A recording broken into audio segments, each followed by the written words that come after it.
जय हिंद दोस्तों, आपका स्वागत है IQGS सेंटर में। अगर आप इस चैनल पे नए हैं तो चैनल को प्लीज सब्सक्राइब कर लीजिएगा। आज का जो हमारा टॉपिक है वह है करंट अफेयर्स। करंट अफेयर्स को हम लोग आज डिस्कस करेंगे और उसके साथ ही हम लोग उसके फैक्ट्स को भी जानेंगे। तो चलिए चलते हैं आज अपने टॉपिक पे। फर्स्ट क्वेश्चन पे। तो फर्स्ट क्वेश्चन हमारा क्या कहता है? सबसे पहला जो क्वेश्चन रहने वाला है वो कहता है कि कर्नाटक के नए मुख्यमंत्री का नाम बताइए। आपको कर्नाटक के नए मुख्यमंत्री का नाम बताना है। तो कर्नाटक के जो नए मुख्यमंत्री रहने वाले हैं वो हैं बसवराज बोम्माई। और कर्नाटक की बात अगर हुई है तो कर्नाटक की राजधानी के भी बारे में बात कर लीजिए आप। तो राजधानी जो रहने वाली है वह होगी बेंगलुरु। कर्नाटक की राजधानी क्या है? बेंगलुरु। और अब इतने बात अगर हमने कर ही ली है तो साथ में उसमें राष्ट्रीय उद्यान के बारे में बात कर लें। तो बन्नेरघट्टा राष्ट्रीय उद्यान कहाँ पे है? यह भी कर्नाटक में ही है। बन्नेरघट्टा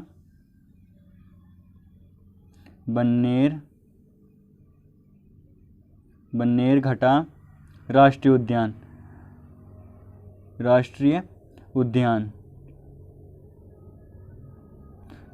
कहाँ पे है? यह है कर्नाटक के अंदर। और अगर हम मैं इसकी ये बात कर लूँ कि कितने में मतलब फैला हुआ है यह बन्नेरघट्टा, तो यह जो है तो 101 वर्ग किलोमीटर में फैला हुआ है। 101 वर्ग किलोमीटर में यह फैला हुआ है। 101 वर्ग किलोमीटर में यह फैला हुआ है। तो चलिए चलते हैं नेक्स्ट क्वेश्चन पे। तो नेक्स्ट क्वेश्चन क्या कह रहा है? हाल ही में चर्चा में रहा कंडला विशेष आर्थिक क्षेत्र किस राज्य में स्थित है? तो आपको इसका आंसर बताना है किस राज्य में स्थित है।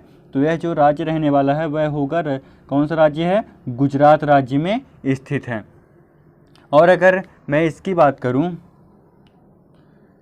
तो इसमें क्या है? भारत का पहला हरित औद्योगिक शहर है कंडला। यह किस चीज़ के लिए बनाया गया है? यह जो बनाया गया है वो निर्यात को बढ़ावा देने के लिए। निर्यात तो क्या करेगी? यह बढ़ावा देगा। इसके बाद अगर मैं बात करूं गुजरात के मुख्यमंत्री की, तो वह जो रहने वाले हैं विजय रूपाणी जी गुजरात के मुख्यमंत्री हैं। और राज्यपाल की अगर मैं बात करूं, गुजरात के राज्यपाल की अगर मैं बात करूं तो आचार्य देवव्रत जो हैं वह राज्यपाल रहेंगे। कहाँ के?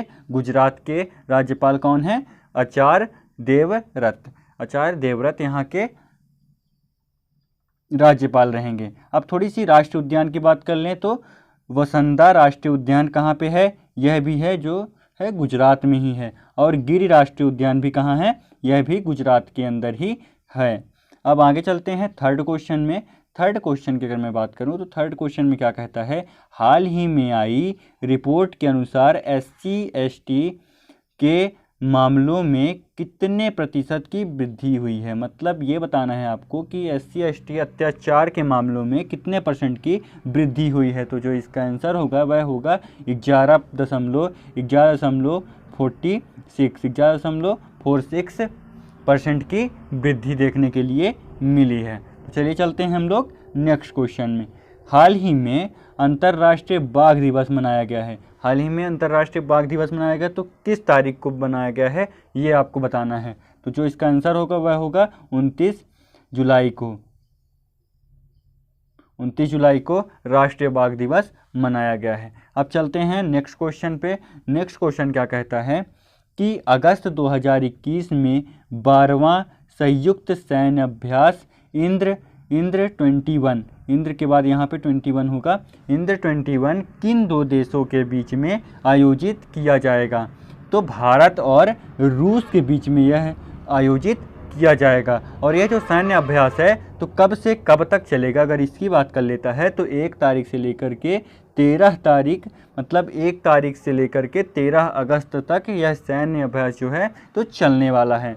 अब मैं चलता हूँ थोड़ी सी आगे बात कर लेता हूँ। अगर बात आई ही है तो थोड़ी इसकी और बात कर लें हम।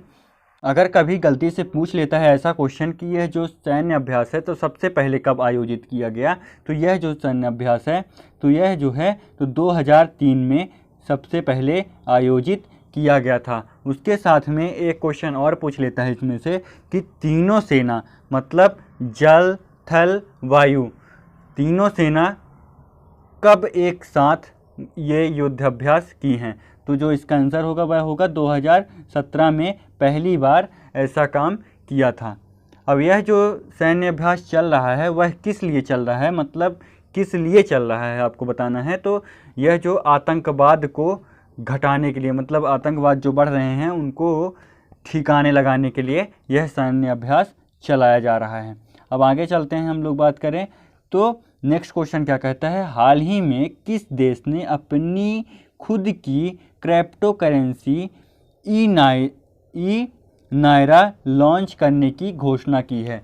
तो ये जो इसका आंसर होगा वह होगा नाइजीरिया। नाइजीरिया ने यह काम किया है, क्रिप्टो करेंसी ई नायरा लॉन्च करने की घोषणा कर दी है। अब मैं इसके बारे में, नाइजीरिया के अगर मैं बारे में बात करूं तो नाइजीरिया के बारे में अगर मैं बात करता हूं तो अगर इसकी कैपिटल पूछ ली जाए कि मतलब इसकी राजधानी क्या है, तो इसकी जो राजधानी है अबुजा है। अबुजा यहाँ की राजधानी है। कहाँ की? नाइजीरिया की अबुजा राजधानी रहने वाली है। नेक्स्ट क्वेश्चन की बात करता हूँ तो नेक्स्ट क्वेश्चन हमारा क्या कहता है, भारत के कितने शहर यूनेस्को की वर्ल्ड हेरिटेज सूची में शामिल है? इसका आंसर आपको देना है। तो जो इसका आंसर होगा वह होगा 2 शहर। 2 शहर हेरिटेज सूची में शामिल है। पहला कौन सा है? अहमदाबाद, और दूसरा जयपुर। अगर मैं इसको याद करने की बात करता हूँ, किसी को याद नहीं होता, प्रॉब्लम आती है। देखिए, कोई भी पढ़ाई करने का सबसे बेस्ट तरीका जो है कि आप सुबह उठिए और अपने लिए एक छोटा सा टारगेट सेट करिए कि हमें आज इतने चैप्टर पढ़ने हैं, इतना चीज़ याद करके ही सोना है। तो उस चीज़ को आप याद करिए, उसका रिवीज़न करिए। इसके बाद जितना आप सुबह से लेकर शाम तक के बीच में पढ़े हैं तो उसको क्या करिए, एक बार रिवीजन करिए और इसके बाद फिर सो जाइए। तो यह जो है, यह फार्मूला जो है तो बहुत अच्छा है और अच्छे तरीके से आपको याद हो जाएगा। तो चलिए चलते हैं हम लोग नेक्स्ट क्वेश्चन पे। तो नेक्स्ट क्वेश्चन क्या कहता है, हाल ही में जो बाइडेन ने किस देश में अमेरिकी युद्धाभ्यास को समाप्त करने की घोषणा की है? तो जो इसका आंसर होगा वह होगा इराक। अगर इराक के कैपिटल की बात कर ली जाए, अगर यहाँ के राजधानी की बात कर ली जाए तो होगी राजधानी यहाँ की बगदाद। बगदाद यहाँ की राजधानी रहेगी।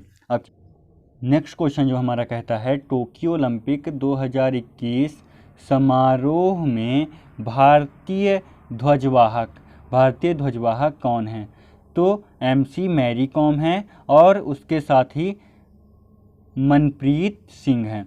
MC मैरी कॉम और इसके बाद मनप्रीत सिंह, यह 2 लोग भारतीय ध्वजवाहक हैं।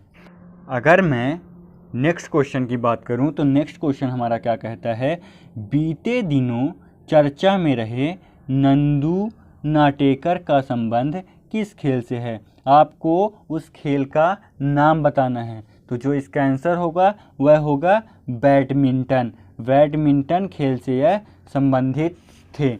अब इनकी 88 वर्ष की उम्र में इनका निधन हो गया है। अब जो ये नेक्स्ट क्वेश्चन है, ये क्वेश्चन आप सबके लिए है। आपको इसका आंसर कमेंट में देना है। ड्रिंक फॉर्म टैब प्रोजेक्ट लागू करने वाला देश का पहला शहर बना। उस शहर का आपको नाम बताना है। ड्रिंक फॉर्म टैब प्रोजेक्ट किसने लागू किया है, उस शहर का नाम आपको कमेंट बॉक्स में बताना है। आशा करता हूं कि आपको यह वीडियो पसंद आई होगी। अगर आपको वीडियो पसंद आई है तो प्लीज़ एक लाइक कर दीजिएगा और उसके साथ ही वीडियो को शेयर कर दीजिएगा अपने दोस्तों में या ग्रुप में। इसके साथ ही और एक काम करना है आपको, अगर आपके मन में किसी भी प्रकार का कोई भी क्वेश्चन चल रहा है तो आप हमसे कमेंट में पूछ सकते हैं। आपके क्वेश्चनों के जवाब दिए जाएंगे और चैनल को प्लीज़ सब्सक्राइब कर लीजिएगा। चलिए चलते हैं, मिलते हैं नेक्स्ट क्लास में। जय हिंद, जय भारत।